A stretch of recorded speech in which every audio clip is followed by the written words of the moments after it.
Good afternoon, members of the board, Superintendent, Alexis Spiegelman, Moms for Liberty-Sarasota.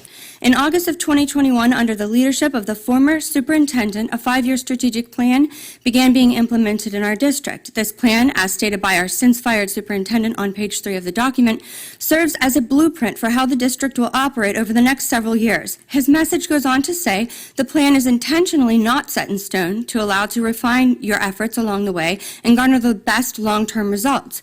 This strategic plan provides firm benchmarks to measure progress. So far, this blueprint appears to be guiding the district on a downward trajectory.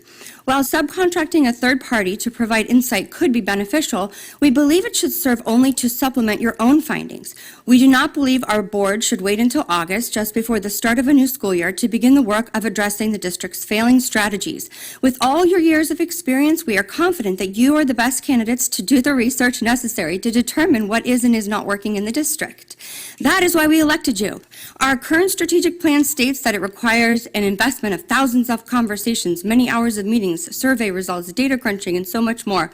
While we may never be able to account for the administrative and financial impact of this endeavor, as stewards of our district's $1.4 billion budget, we ask you to push pause and evaluate the academic outcome of the spending and programs associated with this plan. Wouldn't it make sense to do that before hiring a new superintendent so that you'll be able to make a more informed decision on a new plan? Supposedly, there's a secret tracking device somewhere in the district that they won't share.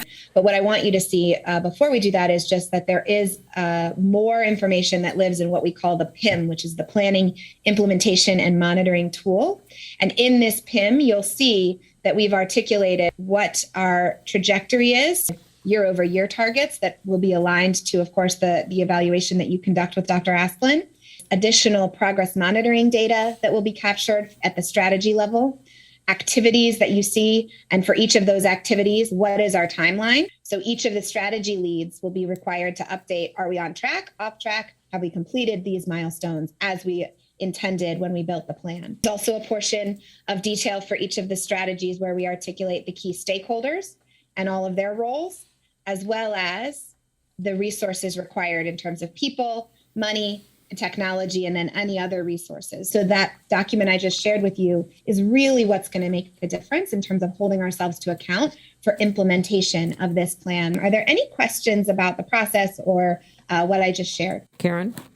Thank you, Madam Chair. Just real quick, the document you just went over is probably one of the most important for me, but it's not very legible. Will we get something that is at our fingertips as board members that can easily be read? That one is... Yes.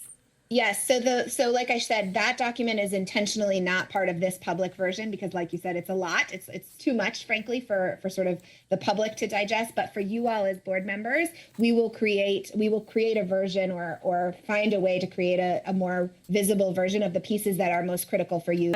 I would like to have what principals and Dr. Aspen is following, and I don't, as an individual board member, don't want a reduced version. I would like to have the full document, please.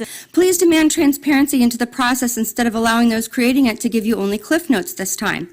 One of the promises you made on the campaign trail was fiscal responsibility, which requires you to give an account of how our money is being spent and whether that spending is helping improve academic achievement in our district. We're calling on you to immediately pause the spending associated with the current plan until you have determined what changes need to be made. Since you were elected, we have not seen this occur. Instead, our board continues to invest money in what appears to be a failing strategy while leaning on the same advisors that constructed the failing plan for advice on new program spending. We retitled the strategic plan's stated goals, I have handouts for you, so that you are more closely aligned with the Florida Board of Education strategic plan, whose mission places an emphasis on opportunity, thereby building a foundation for academic achievement instead of the current plan's stated foundation for equity. We began exploring the outcome metrics, which are the benchmarks Dr. Aspen laid out to measure the plan's effectiveness. Metric 1 increased grade 3 ELA proficiency to 69% by the end of 2022. The result was a drop to 63%.